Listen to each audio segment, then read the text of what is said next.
Hey there, and welcome to episode 3 of Living with the Big Purple Sea, where I take you on a holistic look at healing and explore how changing your life just might change your story. I'm excited to share this episode as the information in it made a big difference to me in managing this disease. Since being diagnosed with pancreatic cancer, I've spent countless hours reflecting on how I got here. I used to think I was doing all the right things, eating well, staying active. But when I learned this disease often develops silently over decades, I had to take a long, honest look at how I'd really been treating my body, especially in the years leading up to my diagnosis. So, in today's episode, I'll take you through a deep dive into my own history, the research that opened my eyes, and the changes I've made that I believe help give me a fighting chance. This isn't medical advice, but I will touch on some of the science I uncovered. Most importantly, this is my personal journey. What worked for me might not be right for you, but maybe it will spark something in you, especially if you're newly diagnosed, already in treatment, or even just trying to prevent illness before it starts. And if you're listening and don't have cancer or a chronic condition, I am so glad you're here. My hope is that what I share today encourages you to take stock, make some small but meaningful changes, and support your health long before it's ever in question.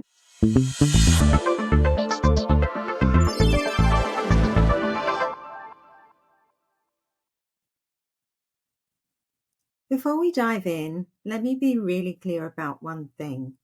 I'm not suggesting you abandon conventional medical treatment, whether it's for cancer or any other chronic condition. I didn't. With a diagnosis like stage 4 pancreatic cancer, going without treatment wasn't even a question for me. Chemo, while brutal, was my first port of call, and it's played a critical role in getting me to where I am today. But here's the thing. Since starting this journey, something shifted in me.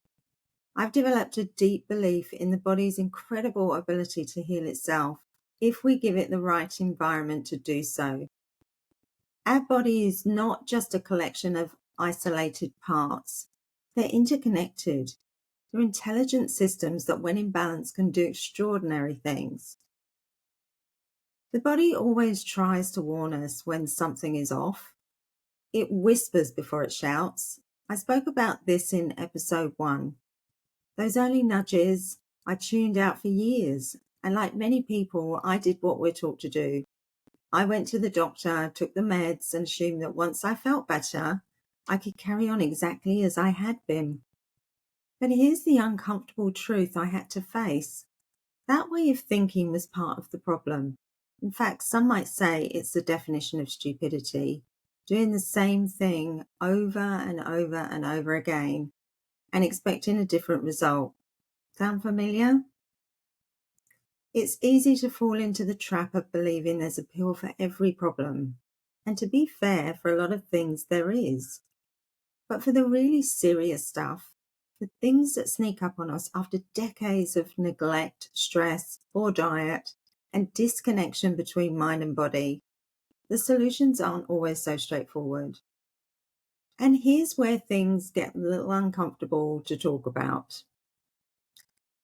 Pharmaceutical companies, like all businesses, need to see a return on their investment. They pour millions into drug development, marketing, and even into shaping the ongoing education of our doctors. That's the system the world's created. But here's a thought. If we all stay truly well, who would profit? Wellness doesn't generate revenue the same way illness does. Now, don't get me wrong. I'm not waving a conspiracy flag here. I'm not anti-medicine. I'm here, alive, and talking to you because of medicine. But no one, not one doctor I've spoken to, has ever said, let's strengthen your body's own defenses alongside the treatment. And that's what really sparked my curiosity. Why are we getting sicker in an age where medicine and technology are more advanced than ever? Why are chronic diseases on the rise? Could it be that in our rush to fix things fast, we've forgotten how to care for the system as a whole? And let's not forget the role of food. Ultra processed convenience meals, are they really convenient? Or are they quietly pulling us closer to chronic illness? So, what about supporting the body so it can fight with you? For me, the tipping point came when I began feeling the side effects of chemo, the fatigue, the digestive havoc, the weight loss. I talked about this in episode 2. That's when I started asking questions. What else can I do? How can I recover faster? Is there a way I could have prevented this? That's when the door opened to a more holistic approach, one that looks at the body as a whole and supports healing from the inside out.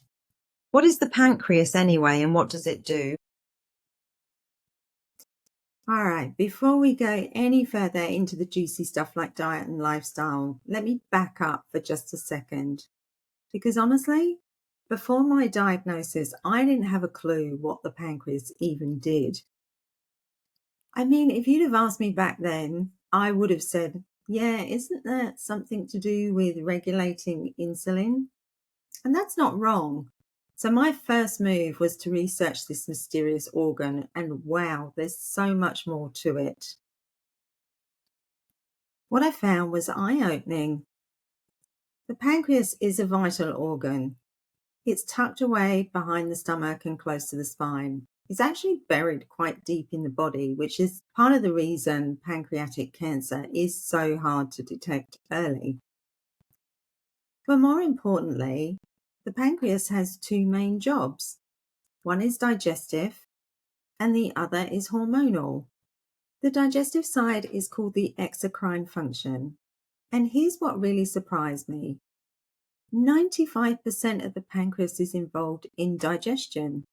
So if you've ever struggled with bowel issues like I did, hello constipation, this might be worth paying attention to. The pancreas produces digestive enzymes and sends them into your small intestine through a little tube called the pancreatic duct.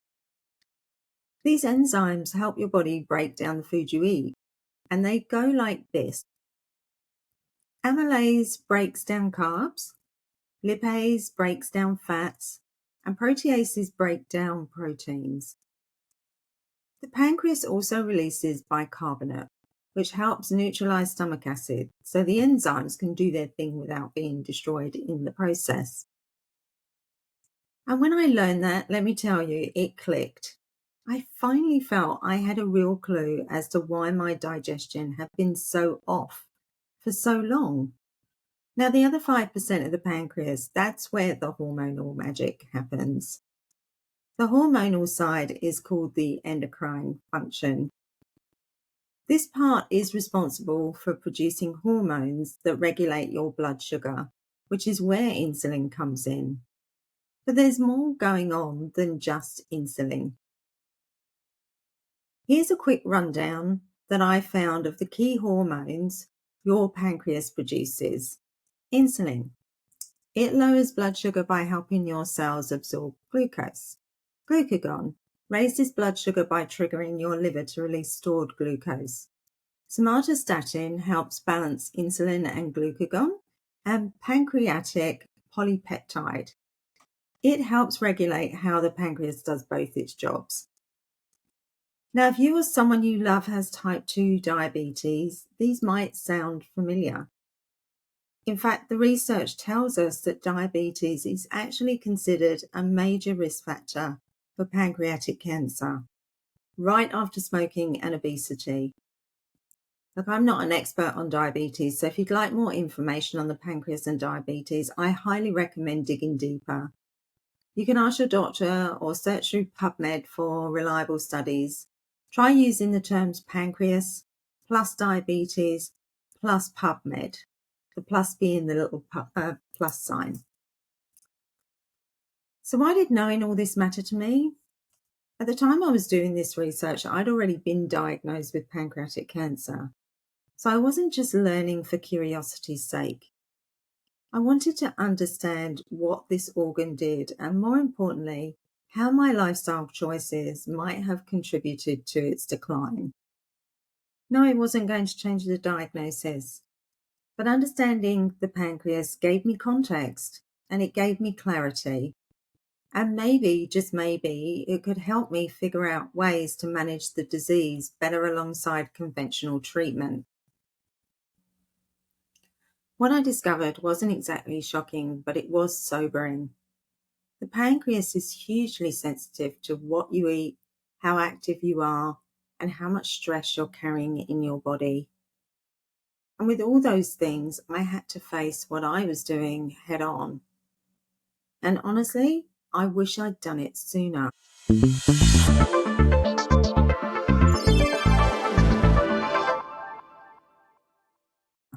All right, now that we've got a better handle on what the pancreas actually does, next up I want to share what I learned about how diet can either support this incredible little organ or put it under serious pressure.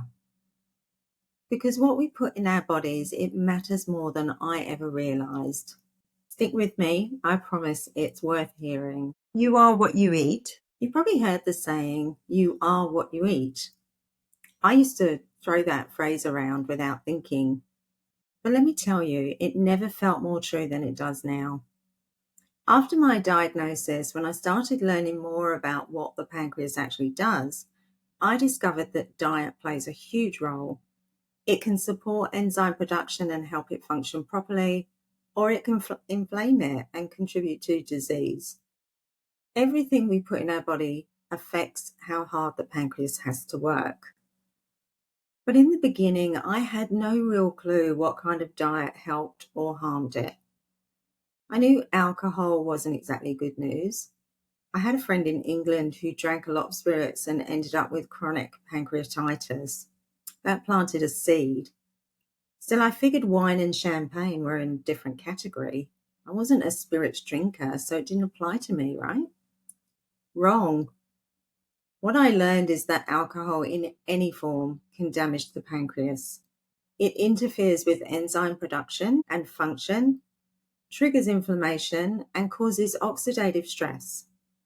And when enzymes activate too early, it can actually lead the pancreas to start digesting itself.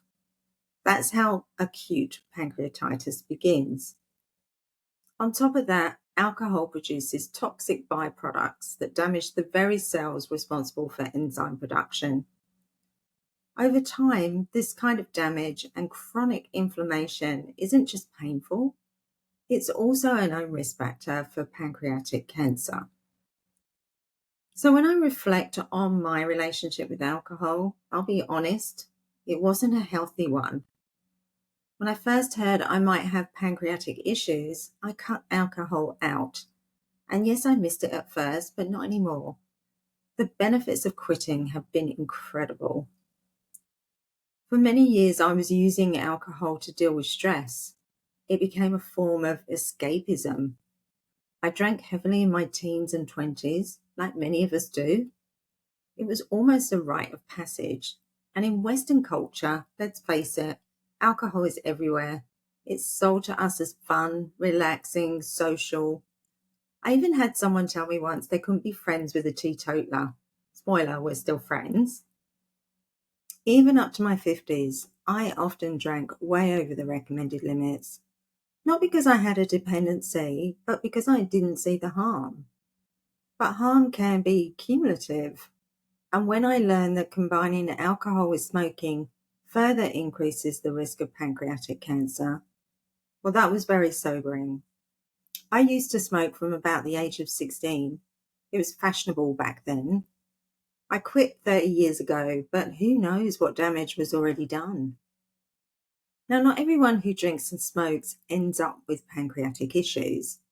But if I'd have known then what I know now, I might have made some very different choices. Still, better late than never. It's never too late to make a better decision for your health.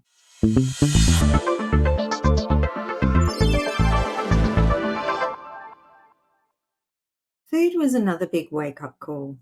I thought I had a decent diet, high protein, low fat, lots of so-called healthy convenience foods, but I wasn't eating much in the way of whole foods, not enough fiber, not enough variety, and I definitely wasn't fully across food labeling and ingredients. That changed fast after my diagnosis. I dived deep into the research. I started learning how hidden sugars are everywhere, under dozens of different names, and looking at food additives in general, and there are lots. I spent hours reading and learning, and then I found a book that changed everything. Eat to Beat Disease by Dr. William Li. Li is spelled Li, and he also has a channel on YouTube. His book completely shifted how I thought about food and its ability to promote healing. I can't say for sure whether it was the diet changes or the chemo that had more impact, but I truly believe diet played the lead role. Giving up alcohol and changing what I ate helped slow the cancer down. The tumour shrank and my tumour markers dropped to within normal range, and I've stayed in maintenance mode since. One of the biggest changes I made, cutting out red meat and processed meats. I used to love a bacon sandwich or a ham roll. I thought eating lean meat was the healthier option, but I found studies showing red meat is classified as probably carcinogenic, and processed meats like sausages, deli cuts, smoked or cured options contain nitrates and nitrites that do increase cancer risk. Even the way we cook meat matters. High heat methods like grilling or frying can create chemicals that damage DNA. These are things I had no idea about before, and they're all backed by science. Of course, if you don't have a health issue, it's easier to brush off the risk. I did before the cancer found me. I loved a nice steak or chili con carne, and red meat has nutrients, iron, B vitamins, protein. But the Western diet has taken things to an extreme. What used to be moderation has become everyday eating. And once cancer was in the picture, any risk was way too much risk for me. So I shifted to a mostly plant-based whole food diet. I focused on antioxidant-rich foods, immune-supporting foods, and those that aid DNA repair. I still eat a little salmon now and then for omega-3s, but that's about it. I feel better than I have in years despite the cancer. And I honestly don't think I'd be in the position I am now if I hadn't made the shift. The doctor certainly didn't think I'd still be here. I should clarify too, a plant-based diet doesn't mean vegetarian or vegan. It means that 90% of what I eat comes from plants, and I absolutely avoid processed foods, no exceptions. I also had the financial flexibility to go organic. Not everyone can, but if it's an option, switching to organic produce or at the very least grass-fed meat is a good step. Many conventional meats are treated with growth hormones or steroids and fed genetically modified grains.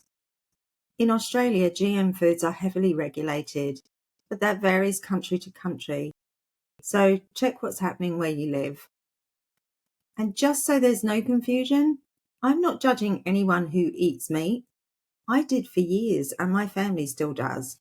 But the benefits I've experienced, feeling stronger, more energized, and having better results with treatment, make it worth it for me.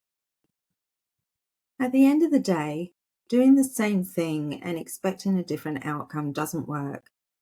There are no guarantees in health. There's no perfect diet, no one size fits all. But if there's a chance to give yourself a better shot at life, why not take it?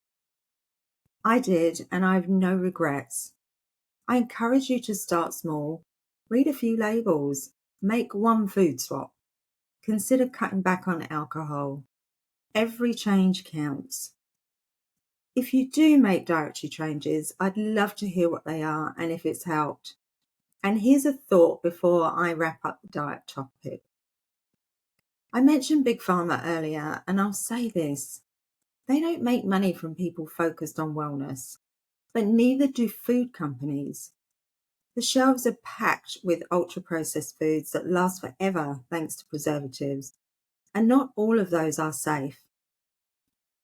Life is fast-paced, and convenience has become king, but the price we pay isn't just at the checkout, it's in our health. We eat these sugar-laden, factory-made foods and then turn to medication to fix the fallout. It's a little too convenient, if you ask me. Look, I'm not big into conspiracy theories, but sometimes I do wonder. The phrase, let food be thy medicine and medicine be thy food, is attributed to Hippocrates, the ancient Greek physician. Smart man. It's a powerful reminder that what we put into our bodies can be one of the most potent tools for well-being. Stress, the gut, and me. So let's talk about something we all deal with, something we mostly try to ignore. Yeah, stress. And not the good kind. Not just that I'm running late to a meeting stress. I'm talking about chronic, ongoing, creeping up on you stress. The kind that doesn't just mess with your head, but affects your entire body. Years before I was diagnosed with pancreatic cancer, I read a book that stuck with me. Maybe you've heard of it. The Body Keeps the Score by Bessel van der Kolk. It's all about how trauma doesn't just live in your mind, it lives in your body. Literally. It embeds itself in your nervous system, your gut, your muscles, and it can affect how you respond to life and to stress for years afterward. Now, did I think I had trauma? Not really. I didn't have any obvious PTSD style events in my life, but I had a career full of high pressure, long hours, and never ending deadlines, which also impacts work life balance. And that kind of stress, it adds up. So when I started looking into what might have contributed to my lifelong digestive issues and cancer diagnosis, I came back to that book. And a question started forming. Could years of high-level stress have triggered my digestive problems? And could those issues have played a role in the development of cancer? So I dug deeper, and guess what? There was one common theme. Stress absolutely affects the microbiome, aka our gut health. So let me introduce you to what I found out about the microbiome if you're not already familiar. Your microbiome is this incredible little ecosystem made up of trillions of microorganisms, bacteria, viruses, fungi, you name it. Most of them live in your gut, especially in the large intestine. And they're not just hanging out, they have jobs. They are helping you digest food and absorb nutrients. Sound familiar? Just like the pancreas. They regulate your immune system. They manage metabolism. Yep, the thing linked to obesity and a known pancreatic cancer risk. They even influence your mental health. So when stress comes knocking, this entire delicate system can get thrown off and cause microbiome mayhem. One thing was clear, chronic psychological stress disrupts the balance of good bacteria in the gut. It creates a hostile environment, one where beneficial microbes struggle to survive. It can even lead to something called leaky gut, where the gut lining becomes permeable, letting harmful substances into the bloodstream. And here's the kicker. That had actually been suggested to me in the past as a possible cause of my food intolerances, constipation, and general digestive drama. It was never confirmed, but looking back now, it feels like a huge red flag I didn't know how to read. To clarify for all the experts tuning in, I know the pancreas isn't technically part of the microbiome, but the two are intimately connected. When the gut is out of balance, which is called dysbiosis, the pancreas can become inflamed. What causes dysbiosis? You guessed it. Chronic stress, poor diet, hello, alcohol, refined sugar, and processed foods, overuse of antibiotics. Anyone else have these prescribed like sweets? Infections, and even poor dental hygiene. The symptoms? Bloating, gas, diarrhea, food sensitivities, and yep, my personal favourite, constipation. Stress also increases your cortisol levels, the infamous stress hormone. And cortisol is basically the bad roommate of your gut. It decreases the number of good bacteria like lactobacillus and bifidobacterium. These are the bacteria that help break down food, absorb nutrients, support your immune system, protect against infections, and even produce vitamins B and K. It was often suggested I take probiotics to help with digestion, but here's my take. If stress is the root problem, no amount of probiotics is going to fix it. You've got to tackle the stress. The more I learned, the more I started connecting the dots. I'd been the walking, talking version of a high functioning stress head, always on, always in overdrive.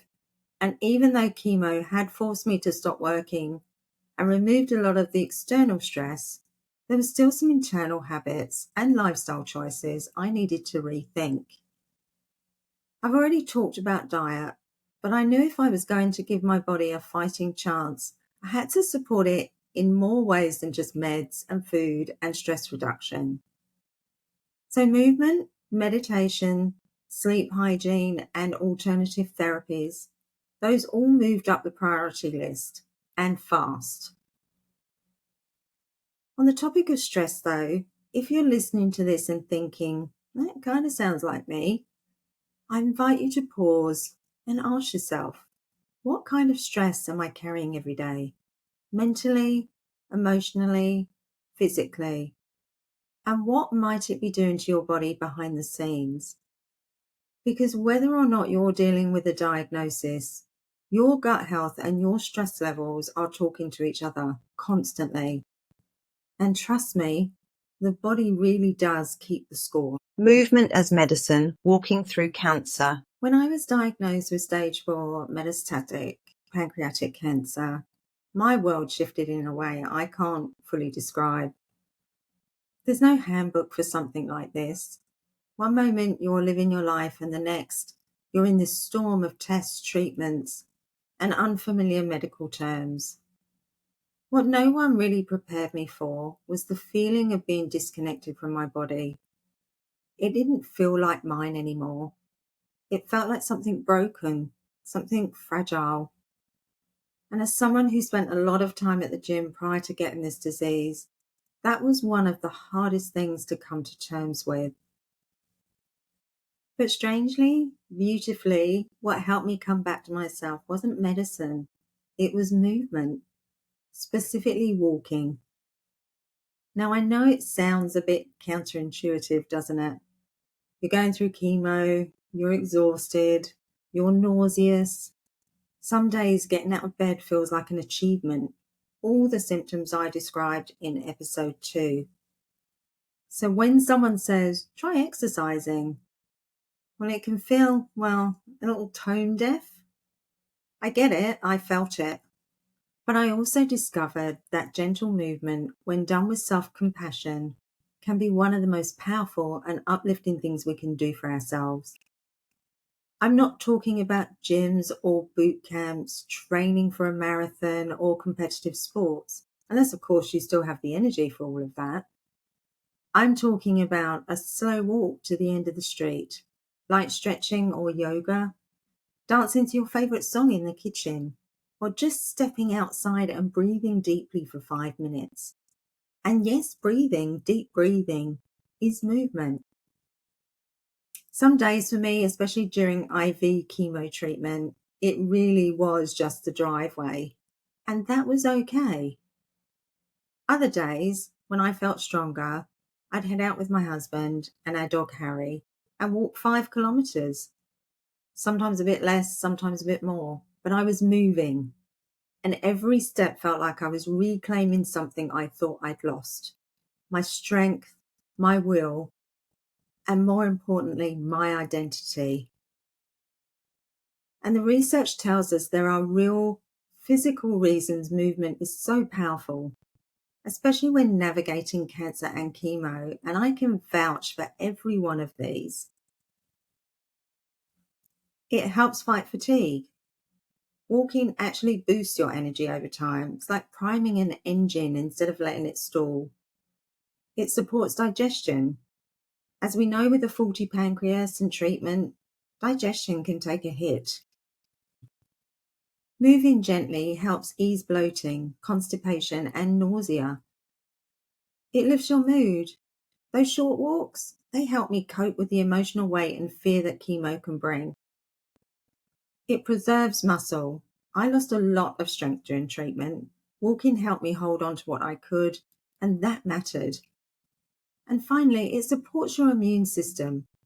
When your body's fighting cancer and dealing with chemo, every bit of support counts. More than anything else, walking helped me feel normal and alive. It reminded me that I was still here, still living in this amazing world with family, friends, and my walking partner, Harry, my dog. I wasn't just a patient or just a diagnosis.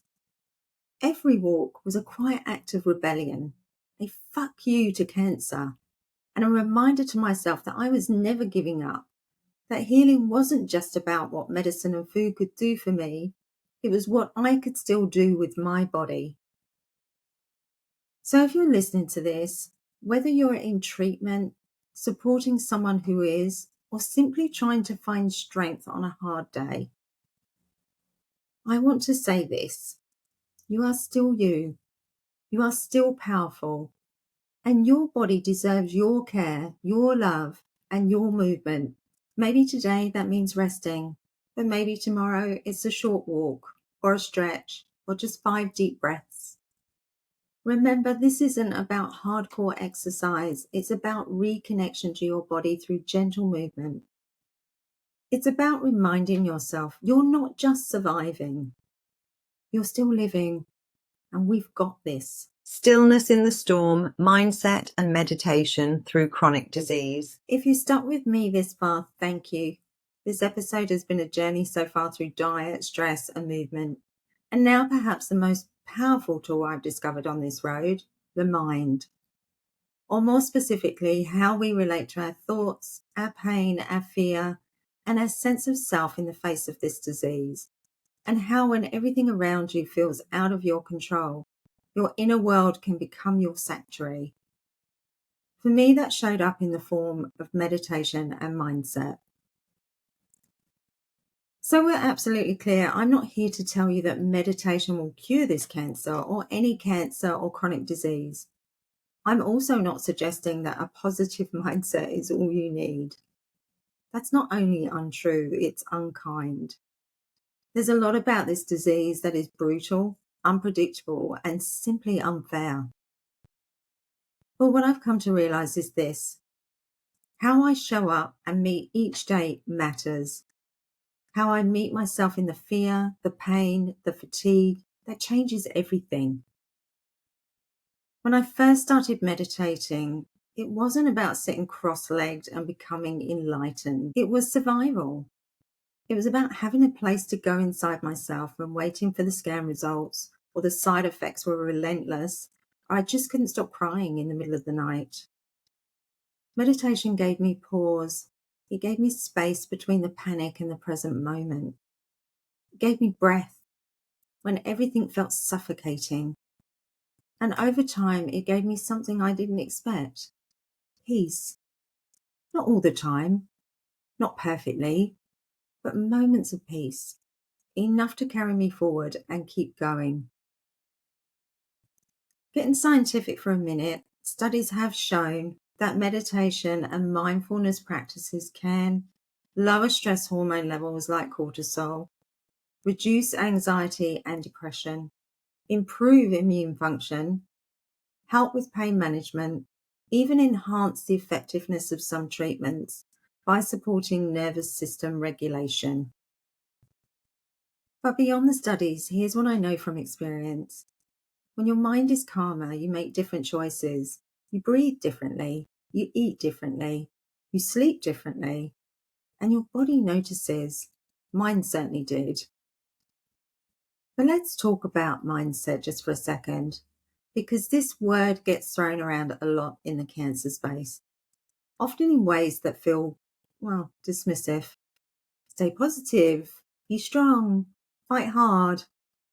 You've probably heard it all. I have, and it undoubtedly comes from a good place. But here's the truth how I see it. Real mindset work is about acknowledging all the emotions, not suppressing them. From my own experience, that just creates stress by pretending all's well when really all you want to do is scream at the top of your lungs, yes, I'm terrified. Yes, this is unfair. Yes, I want more time. And why me? Mindset is about not abandoning yourself, even when the news is bad. It's about choosing presence, not pretending. It's about saying, can I still find moments of meaning in the middle of all of this?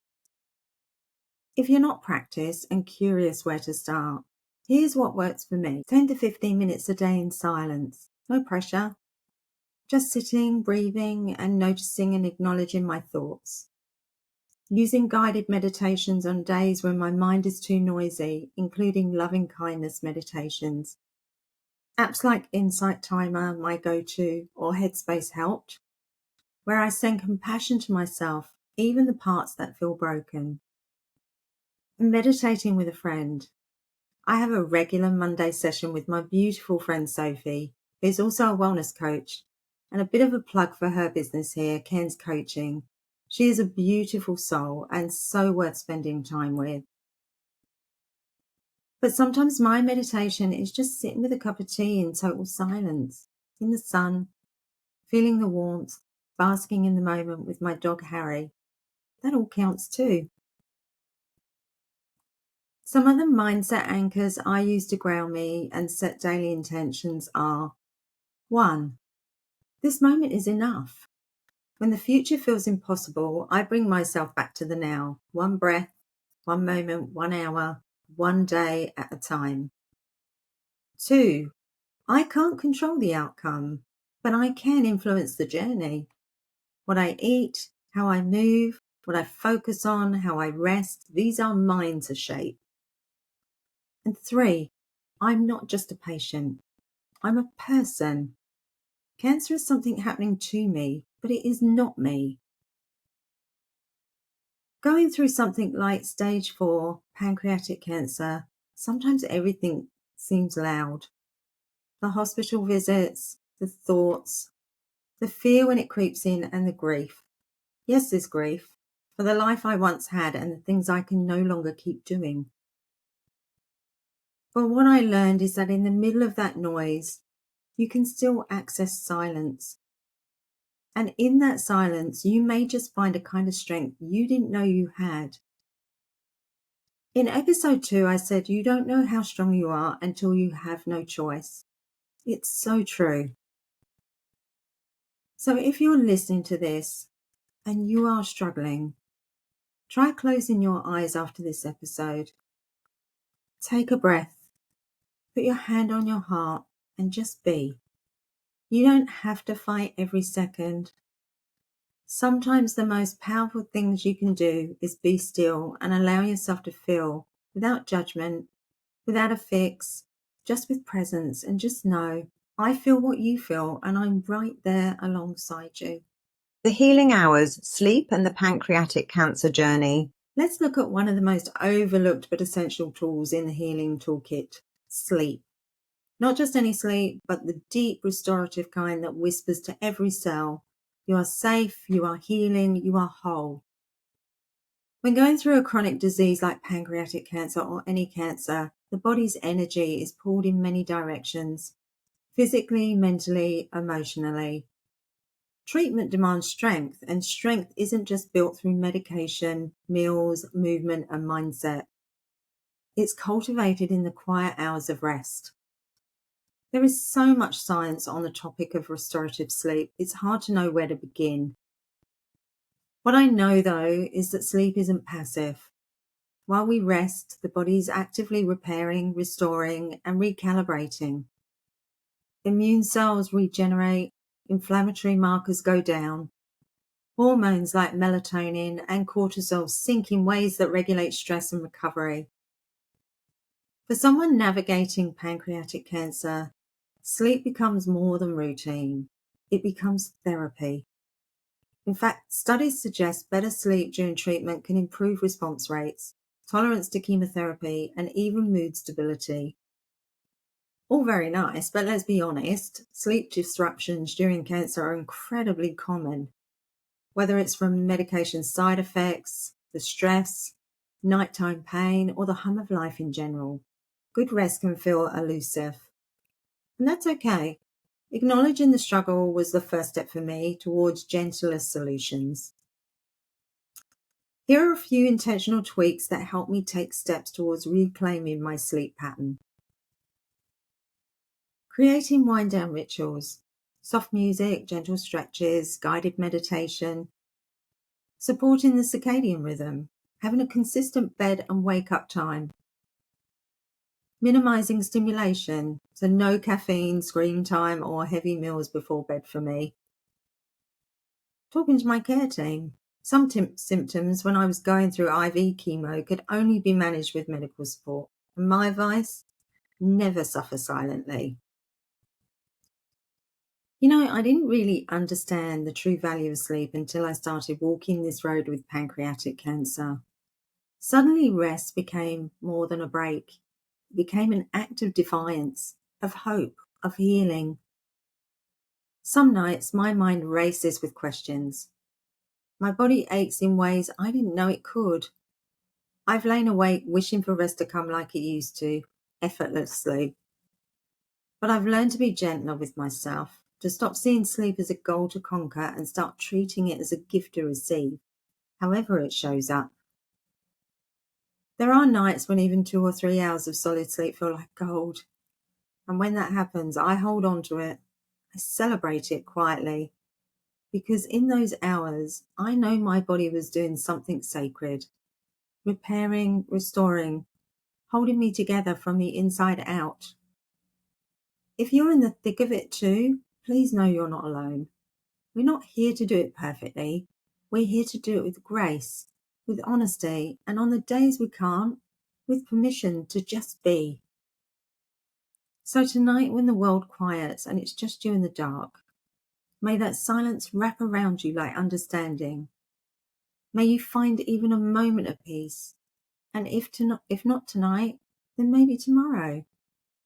May you drift off with a little more trust, a little less pressure, and know that rest is part of your recovery. Sleep is not weakness, it's wisdom. And when you allow yourself to rest, not just physically, but emotionally, you create space for the body to do what it was built to do. Care for itself, even in adversity. Needles and nurture, how acupuncture became a vital part of my healing. So I want to share something that's become a surprisingly powerful part of my healing toolkit, acupuncture. Now, I'll be honest, before my diagnosis, acupuncture was something I associated more with spa days than serious cancer care.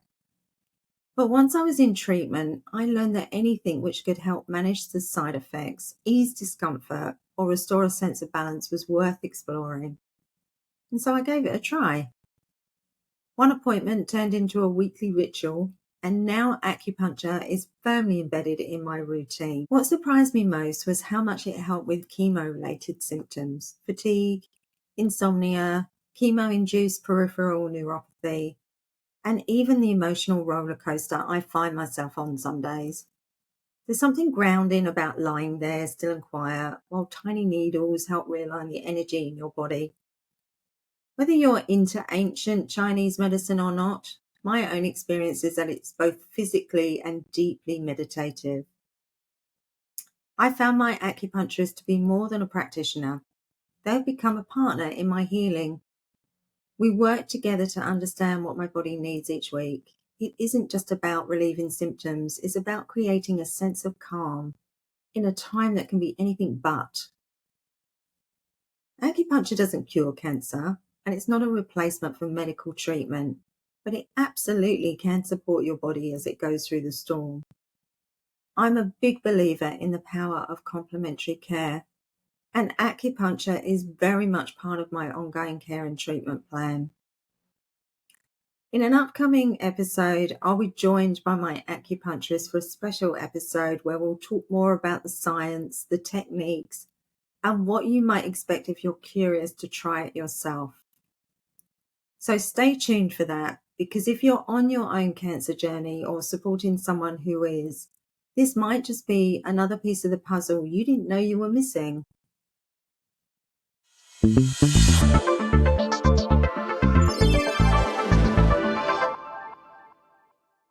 Thank you for spending this time with me today. Whether you're walking through your own journey or supporting someone you love, remember, every choice, no matter how small, is a step towards healing, hope, and wholeness. Change doesn't have to roar to matter. Sometimes it whispers through the meals we prepare, the moments we rest, the habits we reimagine. You're not alone on this path.